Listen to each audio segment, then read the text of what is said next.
This is the 100th birthday of Tony Benn today. I don't think I would actually be interested in politics were it not for Tony Benn, primarily because my father was inspired to get into politics after he heard Tony Benn speak on a television show, and after that he got into it and he got me into it. So Tony Benn kind of got me into politics. And it's strange to think he's 100, but he is. And joining us to talk about Tony Benn, we've got Chris Mullin, who I'll just show a picture of here he is with Tony. I think that's in your garden, was it, It Chris? was, yes, yes. In Bristol Um, Road. and Chris Mullin is a former Labour MP, journalist, and author, but also was the editor of Arguments for Socialism in 1979 and Arguments for Democracy that came out in 1981. Uh, Also joining us on the Zoom is Jeremy Corbyn. I found this picture of you, Jeremy, with Tony outside Downing Street. So basically, I suppose I just really want to find out, how do you feel, Chris, first? How do you feel on Tony Benn's 100th birthday? What are your thoughts and memories of Tony? Well, I miss him greatly. He was a life enhancer. Uh, you just felt better very often for having spent time in his company. Uh, and he was a very close friend of mine for a long period. Obviously, in the later years, as his health went into decline, the memories are less golden. But for most of the last 30, his last 30 years, I was a very good friend of his. And the thing about Tony is that Barbara Castle was asked, I think in 1981, who she'd be voting for in the deputy leadership election. And she replied, Wedgie Benn, because he inspires people. And so he did. Yeah. I think there's a whole generation of young, well, we were young, idealistic people in the 70s who grew disenchanted with the disappointments and compromises of the various Labour governments, for whom he emerged as a champion. And as you say, he got people like you into politics.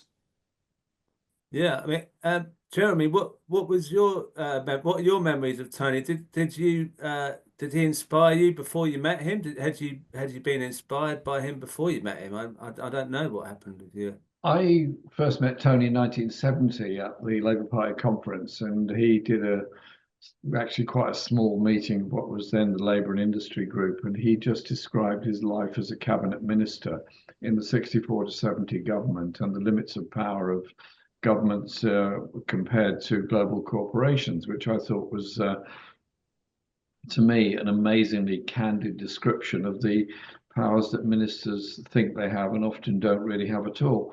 And I got to know him quite well then onwards, particularly in the 80s when he stood for deputy leadership, and Chris and I were both part of his deputy leadership campaign.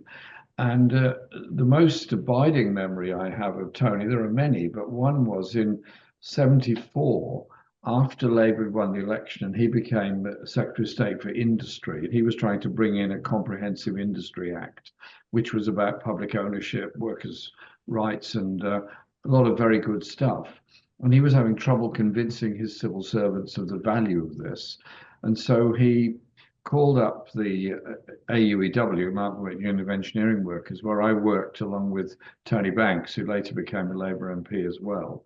And Tony then invited himself to the research department, came in, sat down in the middle of the room with a huge mug of tea and his pipe, and said he needed our help.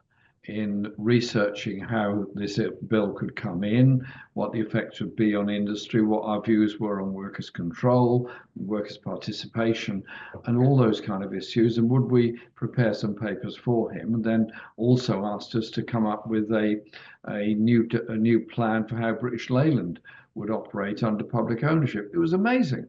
Cabinet minister coming into a union office saying, "I need your help because I can't trust my civil servants." And I just thought, this is an amazing memory. And I've still got the papers that we drafted at that time. Tony was one, as Chris quite rightly says, he inspired loyalty and he inspired affection, but he also inspired imagination. So that's what he did, was unleash the imagination of people in so many ways. And that I absolutely miss about him. Well, I've got some clips of him just so people can remember him. I mean, he was such a great speaker. I mean, I'd never seen anyone without notes. The way he could just speak, it was like a history lesson. I mean, when I was at university, all these Americans were over and they'd never seen anyone like him, just talking about how the world is without trying to spin it in any way other than saying as it is. I just wanted to play. There's a few videos I'd like to play. If I know you've got not much time, but I would like to play this one to start with. This is from 1981. I tell you, I don't care what they call me. They can call me a Marxist, a Jesuit, a flat earther, a Trotskyite, a vegetarian. I don't care what I'm called, because I know why they call us names. It's because they dare not face our arguments. That is why the name calling goes on. Now, I have to ask you about that, Jeremy, because you've been a bit of the victim of name calling, but Tony Benn was given a really bad ride, wasn't he, by the media? I mean, was that in any way kind of helpful to you that you saw what happened to him when it happened to you? Well, you realize what the power of the media is to create an image of somebody which is grotesquely irrational, unfair, and unpleasant. And you have to make some difficult choices. How far do you go in trying to rebut those things, and how do you try and rise above it and talk about the issues that really face people? Because politics should never be just about the individual. It should be about the issues of working class living standards and working class advancement. And Tony had an unbelievable level of abuse heaped upon him. And I absolutely understand what it feels like to go through that. But you know what? If you believe in what you're doing, you can rise above it and move on. And Tony absolutely believed in what he was doing, and in many ways became very effective almost because of it, because he got a hearing, because he was so abused by the media. But these days it's slightly more complicated because Tony was effectively in a pre-social media age. We were then reliant on 2 or 3 TV channels for our news, and we reliant very heavily on the print media for our news. And so now we've got this unbelievable plethora of social media, etc. outfits. Half the time you don't even know what's been said about you because you simply don't have time to access 200 or 300 channels that might be saying things. And so it's a different time and it's a different age. But I felt for Tony the way he was abused and the way he was put through so many horrible hoops by some really disgusting people. Yeah, I but mean, like me, he also was heavily criticised and attacked from within the Labour Party. And indeed, the most vicious attacks on Tony came from a combination of the right-wing papers, particularly the Murdoch papers, but also the right of the Labour Party and those that went on to form the SDP. Were really vicious towards Tony, both when he was a cabinet minister and particularly a very creative period in his life. They were all periods creative, was particularly 71 with Upper Clyde Shipbuilders work in and his ideas on workers' cooperatives. And then in 1979 onwards, after the Labour election defeat, his work then and his campaign to be deputy leader of the party and take us in a different direction. And what's your view on the factional hatred for Tony Benn within the Labour Party, Chris. I mean, the 1981 deputy leadership election was definitely something I remember. I was only 10 or 11 at the time, but it was such a big moment. And it seemed as though there's a lot of poisonous venom towards him, as Jeremy is saying, from someone in the Labour Party. Well, it was based on two things, really.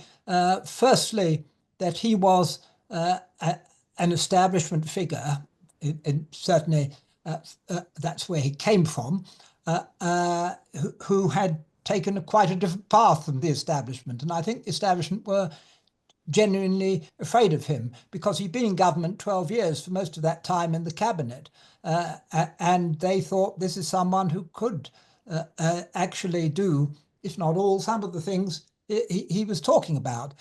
From the point of view of those inside the Labour Party who denounced him, which included many of his colleagues, especially in the run-up to that 1981 election, they felt let down by him. They said, well, he's been part of the cabinet all this time, and he's how dare he basically head off in some different direction. And that's why they were very vitriolic. They would say, if you were to ask them, that they didn't trust him. He walked a very difficult tightrope in the late 70s, because on the one hand, he was a prominent member of the National Executive Committee, which was well to the left. And on the other hand, he was at the same time a member of a cabinet that was negotiating with a very small majority in Parliament, that was negotiating some very tricky waters. Yeah. Well, I mean, that deputy leadership election was something that I remember, but the thing that I also remembered vividly was this would be at the same time as you were being elected to Parliament, Jeremy, was this Bristol election result. This is some of his speech after it was declared. I hope that no Labour voters up and down the country will be discouraged by this result. We have 3 jobs to do, whether we are in Parliament or out of Parliament. First, to protect the people for whom the Labour movement was first established. And that task of protecting them will be even more necessary if we have another 5 years of a Conservative government. Secondly, we have to build the Labour movement again, and that we shall do in order to protect people and in order to begin the campaign for the next general election. If I may just say one personal word at the end. I do not believe that politics is about personalities, and I want to make absolutely clear to those in this constituency and elsewhere that what has happened today will make absolutely no difference to my own commitment to the Labour movement, which can be discharged as well outside Parliament as inside Parliament. Thank you very much indeed. Now, what I couldn't help noticing from that was the fact that he said we've got to work to support the people who Labour is for, and that just seems so alien to me now that the Labour's not really behaving like that. When we've seen what's happening with the cuts recently, what do you think about what he said in that speech, Jeremy? Well, it was dramatic. It was the same time as I was elected to Parliament, and Tony was a huge figure, and there were various discussions immediately about how he could get back into Parliament, and that indeed happened a few months later when the Chesterfield by-election came up. He was not shortlisted to be a candidate. The shortlisting was overridden by the General Management Committee of Chesterfield Party. Tony was selected and subsequently elected back into Parliament. That coincided with the start of the miners' strike, and Tony and I spent many days together visiting picket lines and doing miners' rallies and so many other things. And so he stuck to his word. He did spend his time defending working class living standards. I think even he was shocked by the vicious nature of the Tory government's attack on the mining communities and the way that they behaved. Now, Chris and I were in Parliament at that time. We remember it all very well. And sadly, probably the majority of the Parliamentary Labour Party spent most of the miners' strike pretending it wasn't happening. And I mean, the thing is, looking back, Thatcher was the start of the country's move to this kind of neoliberalism and selling all the infrastructure and everything. Chris, what do you remember of that time when Tony Benn was speaking about how we've got to defend people, because the Labour Party was going against his move towards that and more towards sounding sort of Tory light, as people would say now? Well, it was a very difficult time because the tide of history was against us. There'd been the winter of discontent, which brought Mrs. Thatcher to power in 1979, and provided, it has to be said, a great deal of ammunition to our enemies. And then, of course, in 1983, which is, I think, when that clip is from, when he lost his own seat in Bristol South East, the Falklands War was a major factor. I'm not saying we would have won that election but for the Falklands War, but it certainly did change the. It certainly led to a big bout of jingoism, and it did change the political landscape. And I think from that moment onwards, the tide ran against us, perhaps for the next 15 or 20 years.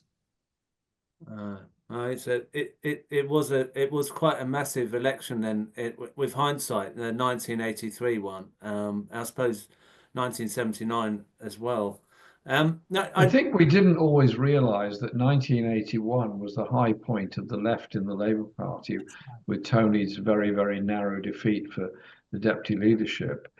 Then came, Chris quite rightly pointed out, then came the Falklands War, which Tony trenchantly opposed and spoke absolutely brilliantly on that Saturday morning session in Parliament. I remember listening to it on the radio in our Labour Party offices at the time.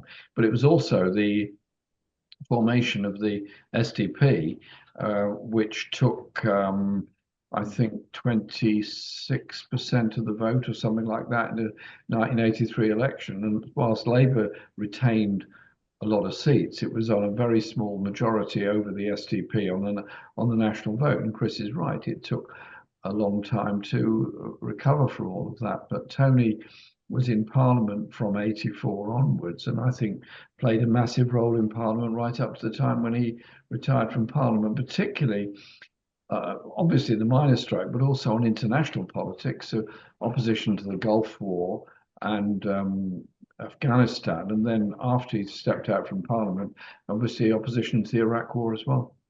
I think he really came into his own again in the last years of his time in politics over the Iraq War, as indeed did Jeremy. And both he and Jeremy played a leading part in the opposition to the Iraq War. And I suppose if one was to draw, forgive me for saying this, Jeremy, but if one was to draw, I think one could draw a straight line from your leadership of the Stop the War campaign and your election as leader of the Labour Party. So to that extent, you should be grateful to Tony Blair. I'll bear it in mind. Thanks, Chris, for that advice. Just a thought. Just a thought, yes. Now, I wanted to go on to the foreign policy and Tony's sort of peace, his commitment to peace, and also transparency, because if we look at this clip, this shows up the hypocrisy about foreign affairs. Iraq was part of the world we took over when the Ottoman Empire disappeared. Britain bombed Iraq with chemical weapons in the 1920s, and a few months ago, the Queen Mother put up a statue to the man who did it. Bomber Harris was the squadron leader who used chemical weapons against Iraq. We planned to occupy Kuwait in 1958, and it all came out with the papers when Selwyn Lloyd wrote to Foster Dulles and said, we might take over Kuwait as a crown colony.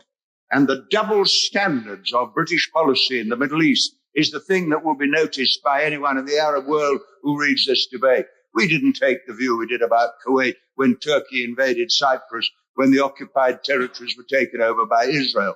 This Gulf War, looked at in the light of what we now know, was a war for profit, a war for oil, and a war for the control of the area. And now we are suddenly told that ministers who protested so vigorously about their defense of democracy and human rights were selling weapons to Saddam Hussein, who was repressing Kurds and Shiites before and after the war, and then saying it was just a question of flexible guidelines.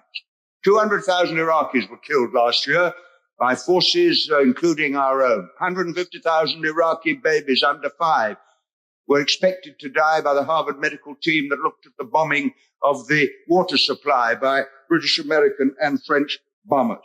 And it is an act of odious hypocrisy then to come along, as honourable members have said, and say, but of course, our industry needs the orders. People want the jobs. You remember the joke about the man producing nuclear weapons in America. And somebody said, how could you do it? And he said, well, the man's got to live, hasn't he? And that is the argument, that somehow you can justify the supply of weapons in that way.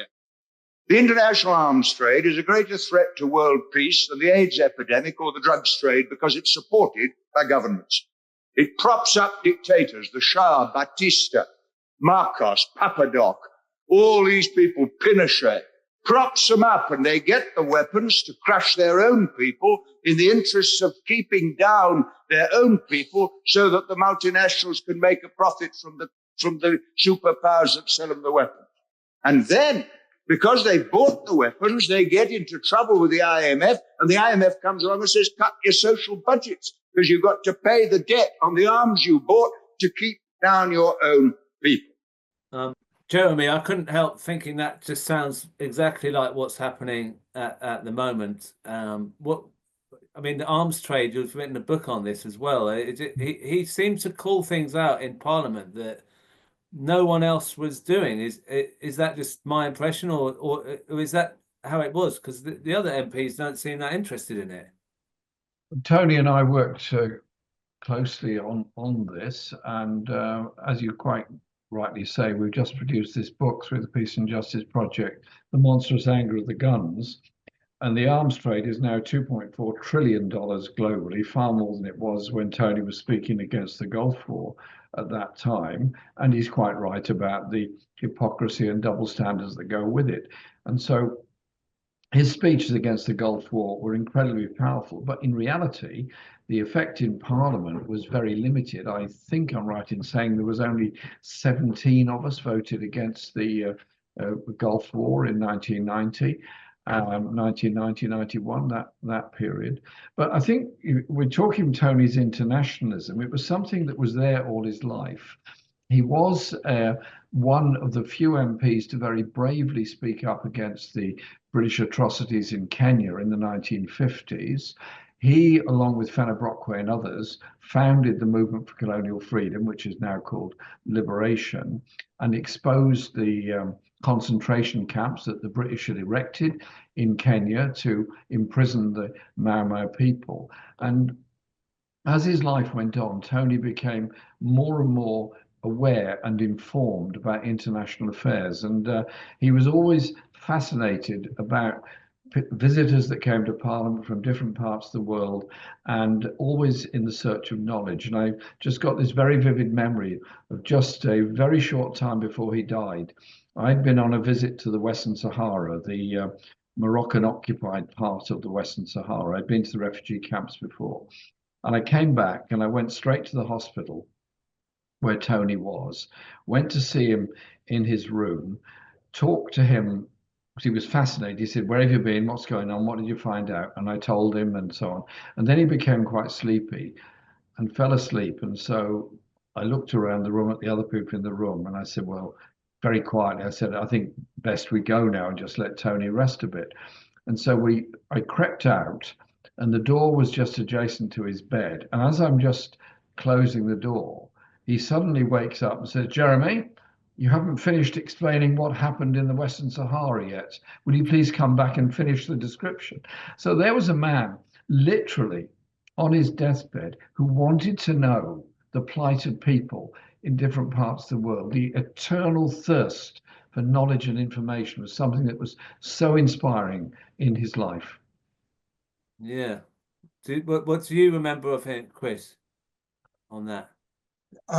In what are you referring to? On his peace activism and his, standing in Parliament. I mean, if he stood in Parliament against the Falklands War, that must have been a big thing to do. I mean, people must have been baying for fighting and blood and whatever, at that time. He seemed to have a lot of principle. I'm not sure they were baying for blood, but Tony was actually probably a pacifist. I think I heard him say that once or twice. I don't think he had been all his life necessarily. He drifted more and more in that direction, and things like the Gulf War and the Falklands and of course the Iraq War seemed to push him further in that direction. He always used to say that most people start on the left and end up in the House of Lords, but he started in the House of Lords and ended up on the left, and I think that's broadly correct. Yeah. Now, look, I just wanted. I've been looking at some clips of him, and this one to me is something I've never seen before, and I think it's really interesting what he says in this one. The Jews settled in Palestine, and then in 1948 they declared a state. They said, "We are the state of Israel," and they got recognition, and that is the beginning of the situation we now have, where Palestinians have been driven out of their homes, they've been driven off their land. The Israelis have occupied territory allocated to the Palestinians, and they have made war, as I mentioned, against Lebanon and against Palestine itself. This situation cannot be helped by having so-called peace talks, because the peace talks that are going on really barely conceal the fact that the main supporters of the Israelis are the American government. The Americans give more money to Israel than they give to all the sub-Sahara countries in Africa, whose needs are far greater. Israel has nuclear weapons. The Americans are supplying them with very, very heavy arms. And it looks so often as if Israel really determines American policy in the Middle East. And this situation cannot continue, because the consequence of it will inevitably be further conflict and disaster, and a situation that goes far beyond Palestine itself and infects the whole of the Middle East itself. Now, there are various proposals put forward. One of the most common ones is the idea of a two-state solution. You have Israel next to Palestine, but look at the situation today. Israel is recognized, it's a member of the United Nations, it's got all these weapons.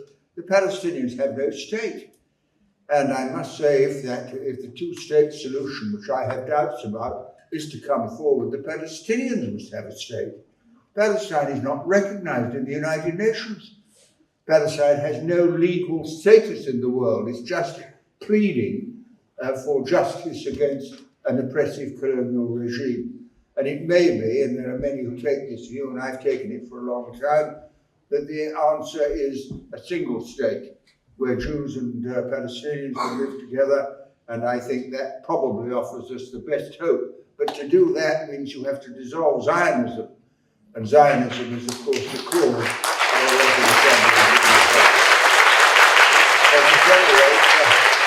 situation, as I say at the moment, is very, very dangerous. The Americans are encouraging Israel to engage in what is ethnic cleansing of the Palestinians. They're just moving into Palestinian territory, building settlements, blocking roads, and creating a situation where a Palestinian life is almost impossible, and Israel, very strongly armed, very aggressive in its nature, going as far as I mentioned to call for the bombing of Iran. And so that's the challenge that the Palestinian Solidarity Committee faces here. And if you do say this, then of course the Israeli government will say you're anti-Semitic and all the rest of it. Gerald Kaufman, who is himself Jewish, has made very, very clear statements exactly along these lines and has been described as anti-Semitic, though he's Jewish himself. And anyway, if you look it up, the Palestinians are Semites as well as the Jews. The Semites, the people who live in that part of the world. The thing is nonsense, and it has got to come to an end. No, I haven't seen that clip before, and I was quite interested in the way that he kind of, it's almost like he can see what's going to happen in Palestine and Israel. But I have to ask you, Jeremy, do you think that he would have been expelled or suspended by the Labour Party for his views? Well, who knows? There's so many people have been suspended or expelled from the Labour Party on completely spurious grounds. I don't know, but he certainly would have defended everyone that has been felt the collar of the governance and legal unit of the party. And I remember his speeches about Palestine at that time. And he was somebody that after he had left Parliament, as he memorably said, he was leaving Parliament to spend more time on politics, actually explored issues quite deeply. And that speech, because I remember that speech, he clearly was thinking, it sounded like he was thinking aloud, but he wasn't. He'd been thinking about it for quite a long time. And I would imagine earlier in his life, he'd been probably quite supportive of the formation of the State of Israel. I think that generation of people usually were. He also is very generous in his comments about Gerald Kaufman, because he and Gerald Kaufman never really got along, and Gerald Kaufman never missed an opportunity for many years to have a go at Tony Benn. Often he would do that, but Gerald completely changed his views, and I remember going to Palestinian refugee camps with Gerald Kaufman and visiting Gaza with Gerald Kaufman when we were there in solidarity with the Palestinian people. People change and people develop. And Tony was somebody that was never afraid to say he needed to know more about something and would seek to learn from it. What do you think about that speech, Chris? What from saying? Well, it was very prescient. It's sort of, you could say it. I don't know what the date of it was. 2011. 2011. Well, there you are, 14 years ago. It could just as easily be said today. And what struck me about it was the beautiful clarity with which he explained the issues. Yeah. No ranting, no shouting, he just sets it out nicely and calmly. You can see why he was feared by the establishment because he could explain things with such apparent simplicity and straightforward. Sometimes he explained them with a bit too much simplicity, but not in that case. Yeah. Now, look, I know you've got to go, Jeremy, because you've always got something else to do. But just before you go, there's just one clip because I want to end on a happy note here. This is Tony Benn talking about the need to keep our spirits up. The main thing is to get rid of pessimism, because pessimism is a weapon used deliberately by the right to frighten people off from attempting anything. You're unrepresentative, you're just causing trouble, you know. It'll never work. The whole system's corrupt. And that is designed to drive people from pessimism into inactivity. Now, Jeremy, it's a pretty pessimistic time at the moment. And what he says is so right, isn't it? That we've got to keep our spirits up. And it's almost part of the plan is to stop people being optimistic and hopeful. Why is it a pessimistic time? Just because Donald Trump has made some rather strange economic decisions, just because we have a Labour government that has done some terrible things on benefits and terrible things on children's poverty. There are thousands, if not millions of people in this country and around the world that do see things very differently, that do stand up in solidarity with each other, that do support refugees, that don't allow the far right to rise up. They need to be supported and encouraged. And what was so impressive about Tony was, after he'd retired from Parliament, which I was very sad about because it made it a more lonely place, but there you go, he did. And he spent more time on politics. He could have gone off on an extremely lucrative lecture tour around the world, giving corporate speeches, and I'm sure he would have been paid handsomely for it. He never did any of that.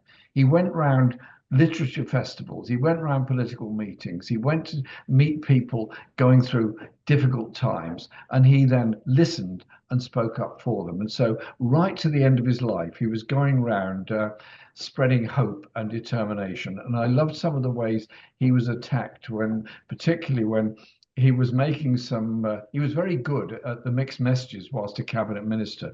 I'm sure Chris would smile about this. He would always deliver speeches as a cabinet minister that were sort of attacking the government and then slightly pulled back at the end. And Harold Wilson was once asked about this, and he said, the problem with Tony is he immatures with age. What a great memory. He immatured with age, and he made a fantastic contribution right to the end of his life. And I remember those happy events when Stop the War Coalition conference or a big rally or something, Tony would come there, get a chair somewhere around the entrance before he spoke, and just sat down there chatting, particularly to young people, about their lives, their hopes and their determination. And he learnt from them as well as taught them a lot. So Tony taught us a lot. Today he would have been 100. I wish he was still here with us, but my God, what a contribution he made to all of our lives. Thank you, Tony. Chris, what would you like to say to round off the discussion? Well, I second that. I suppose one thing we haven't touched on very much is that he actually had a rather marvellous sense of humour. Yeah. And I think that was one of the things that endeared him even to the enemy from time to time. One of the, I think it must have been about, it was after I retired from Parliament and long after he'd retired from Parliament, he and I went along to one of those oldie luncheons. The Old is a magazine for the prosperous middle classes. And they have a literary luncheons in Simpsons in the Strand. And I found myself sitting next to him. I think he must have just published a book. And the audience consisted entirely, really, of well-heeled Middle Englanders who would have run a mile at the Ben of old. But within 60 seconds, he had them eating out of his hand. It was wonderful to behold. And you can see why the establishment feared him in a way, because he really could get behind their lines. Yeah.